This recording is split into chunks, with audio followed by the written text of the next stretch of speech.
ان الحمد للہ نحمده ونصلی علی رسوله الکریم اما بعد اعوذ باللہ السمیع العلیم من الشیطان الرجیم من ہمزه ونفخه ونفثه بسم اللہ الرحمن الرحیم والتین والزیتون وطور سینین وهذا البلد الامین۔ سورۃ التین پڑھیں گے۔ والتین واو قسمیہ ہے، قسم ہے انجیر کی۔ تین انجیر کو کہتے ہیں، ایک بہترین پھل ہے، اور اس سے بھی اس کی اہمیت اور افادیت کا اندازہ لگتا ہے کہ اللہ نے اس کی قسم کھائی ہے۔ انجیر کی قسم، والزیتون اور زیتون کی قسم۔ زیتون بھی ایک پھل ہے، پھل بھی کھایا جاتا ہے اور اس کا تیل بھی نکلتا ہے۔ وطور سینین اور طور سینا کی قسم۔ وہذا البلد الامین اور اس امن والے شہر کی قسم۔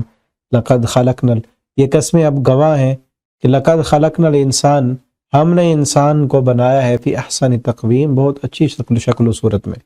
یہ کیسے گواہ ہیں کہ تین انجیر کی جو سرزمین ہے فلسطین، جہاں پر بہت سارے انبیاء آئے، زیتون کی سرزمین ہے، طور سینین جہاں پر موسیٰ علیہ السلام آئے، کہ وہ زمینیں، وہ جگہ، وہ گواہ ہے کہ وہاں پر کتنے عظیم انسان ہم نے پیدا کیے۔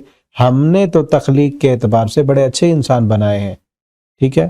اور اسی طرح بلد الامین، مکہ امن والا شہر، جہاں ابراہیم علیہ السلام آئے، ہمارے پیغمبر محمد کریم صلی اللہ علیہ وسلم آئے، تو انسان کو اچھی شکل و صورت میں بنایا۔ ثم رددناہ، پھر ہم نے لوٹا دیا اس کو اسفل سافلین، سب سے پستر، سافلین اسفل سب سے نچلا، سافلین نچلوں میں سے۔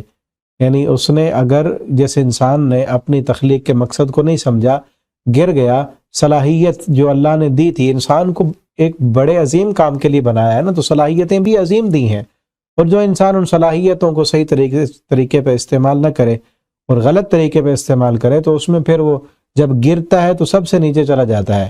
الا الذین، مگر وہ لوگ، آمنوا جو ایمان لائے، وعملوا الصالحات اور انہوں نے نیک عمل کیے، فلہم اجر، ان کے لیے اجر ہے، غیر ممنون، نہ ختم ہونے والا۔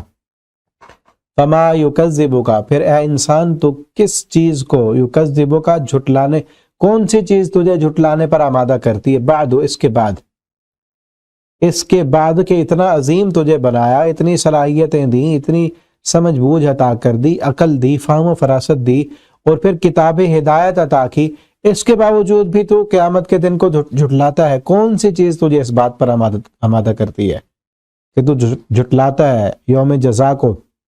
علیہ اللہ، کیا نہیں ہے اللہ بأحکم الحاکمین، حاکموں میں سب سے بڑھ کر فیصلہ کرنے والا، فیصلہ کرنے والوں میں سب سے بہترین فیصلہ کرنے والا اور سب سے اچھا فیصلہ کرنے والا اللہ رب العالمین ہے۔